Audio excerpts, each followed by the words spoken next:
Assalamualaikum everyone. I came back after a long time for a YouTube video.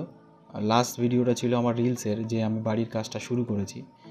এই যে রোজ সকালে office যাওয়ার আগে আমার বাড়ির পথে, যেখানে আমি রেন্টেড আছি সেখান থেকে বাড়ির পথে যাওয়া, মানে যেখানে আমাদের বাড়িটা তৈরি হচ্ছে, তো অনেক কঠিন পরিস্থিতির মধ্যে দিয়ে করেছি। জানি না কতটা কবে কমপ্লিট করতে পারবো। শুরু করেছিলাম এপ্রিল মাসের দিকে।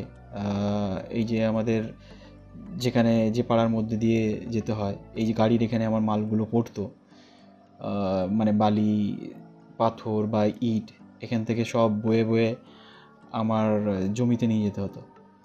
তো খুব সরু জায়গা ছিল। এই সকালবেলা গিয়ে এই প্লাস্টিক পাতা রাস্তায় পড়তো, মেন রোডে সকালে গিয়ে এগুলো জায়গা করে দেওয়া। এই তারপরে ছেলেগুলো দুটো ইঞ্জিনম্যান বড়া ছিল, তারা এই পুরো পাথরটা আমার এখানে বয়ে দিয়েছিল, ক্যারি করে দিয়েছিল। তো প্রত্যেক দিন সকালবেলা অফিস যাওয়ার আগে গিয়ে দেখে আসতাম সব মাল মেটেরিয়ালস, মানে পাথর বালি সব কিছু মজুদ আছে কি না। ঠিক আছে, এখন যদি এই জায়গাটা আমরা দেখতে যাই, এটা পুরো জলে ডুবে আছে, কারণ শুরু করেছিলাম অনেক আগে, দেখতেই পাচ্ছেন। তখন এই ফার্স্ট ফ্লোরে যে বেস যে ঢালাইটা হয়েছিল, তো অনেক কঠিন পরিস্থিতির মধ্যে দিয়ে, অনেক বাধা বিপত্তির মধ্যে দিয়ে শুরু করেছি। কিছু কিছু মানুষকে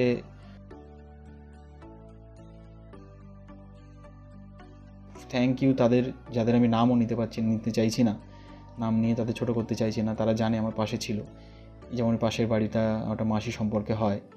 তো প্রত্যেক দিন সকালবেলা আসতাম, এসে তারপরে সব কিছু দেখে আবার অফিসের পথে চলে যেতাম। এই যে আমাদের কন্ট্রাক্টর নিজে হাতে এসে কাজগুলো করতো লেবারদের সাথে। ফার্স্ট ফ্লোরের ওপরে যে তক্তা মারার যে সেট আপটা পুরো রেডি হয়ে গেছে। এইবারে কঠিন পরিস্থিতির মধ্যে দিয়ে ঢালাই, তার মানে ঢালাইয়ের আগের দিনকে বৃষ্টি, এই যে ইট পেতে পেতে রাস্তা করতে হয়েছিল, যেহেতু ইটটা মজুদ ছিল। তাই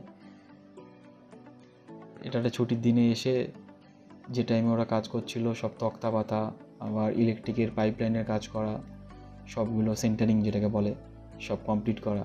আমি আর আমার ছোটো জামাইবাবু দুজন আসতাম, এসে সবগুলো দেখে যেতাম কীভাবে কী করা যায়।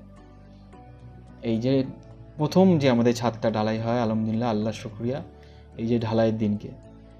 তো ঢালাইটা করা শুরু হয়, স্টার্ট করতে করতে আমাদের প্রায় 10টা 10:30 বেজে যায়।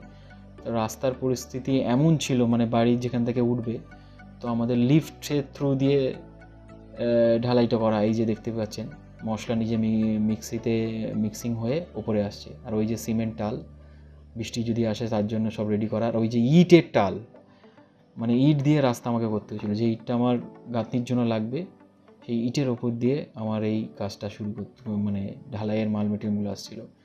আর এই যে সবথেকে মানে কঠিন পরিস্থিতি, মানে যে কন্ট্রাক্টর যেভাবে কাজ করেছে লেবার মিস্ত্রি নিয়ে, যে আমাদের বেসে মাটি দিতে পারেনি। এই যে দেখুন, লক্ষ্য করতে পারছেন ইট দিয়ে দিয়ে মুটগুলোকে করা হয়েছে। So this is very difficult situation right here. So we are facing lots of trouble during the first roof casting. সো দেখতেই পাচ্ছেন কত কঠিন পরিস্থিতি, ঢালাই চলছে। তো ইনশাআল্লাহ এরপরে আমার সেকেন্ড ঢালাইয়ের ভিডিওটা আমি আপনাদের সাথে শেয়ার করব। হ্যাঁ, ওপরে ঢালাই চলছে, নিচে দিয়ে বাসগুলোকে অ্যাডজাস্ট করে দিচ্ছে লেবারগুলো। এই যে ঢালাইয়ের পরের দিনকে আমার ছাদের ওপরে ফার্স্ট ঢালাই। সো থ্যাংক ইউ এভরিওয়ান, এইভাবে পাশে থাকবেন।